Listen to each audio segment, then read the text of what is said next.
देशभक्त शहीद वीर हुतात्मा बाबू गेनू सईद यांच्या मायभूमी महाळुंगे पडवळ येथे अनेक मान्यवरांच्या उपस्थितीत महाळुंगे गावचे सुपुत्र कुलगुरू डॉक्टर मनोहर चास्कर स्वामी रामानंद तीर्थ मराठवाडा विद्यापीठचे नवनियुक्त कुलगुरू तसेच माननीय प्रवीण कुमार पडवळ साहेब आयजी मुंबई विशेष पोलीस महानिरीक्षक महाराष्ट्र राज्य यांची उच्चस्तपदी नियुक्ती झाल्याबद्दल समस्त ग्रामस्थ महाळुंगे पडवळ तसेच जिव्हाळा परिवाराच्या वतीने जिव्हाळा सोशल फाउंडेशन पुरस्कृत जिव्हाळा पुरस्कार 2024 हा किताब देऊन सन्मानित करण्यात आले।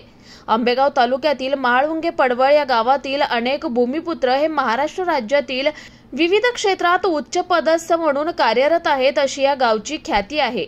या गावच्या मातीतून जन्मलेल्या गुणवंत भूमिपुत्रांचा सत्कार सन्मान करण्याचं काम जिव्हाळा ग्रुप तसेच समस्त ग्रामस्थ महाळुंगे पडवळ व हुतात्मा बाबू गेनू विद्या विकास फाउंडेशन यांच्या माध्यमातून आज करण्यात आलं। या भूमिपुत्रांची फटाक्यांच्या आतिषबाजीने वाजत गाजत गावातून मिरवणूक काढण्यात आली।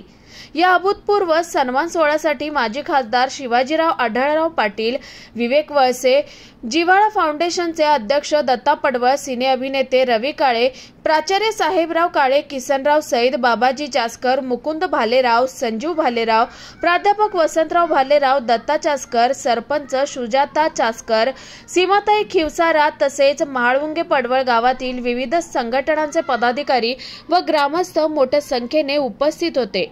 Sachin Wayal, star Maharashtra news, Ambegaon.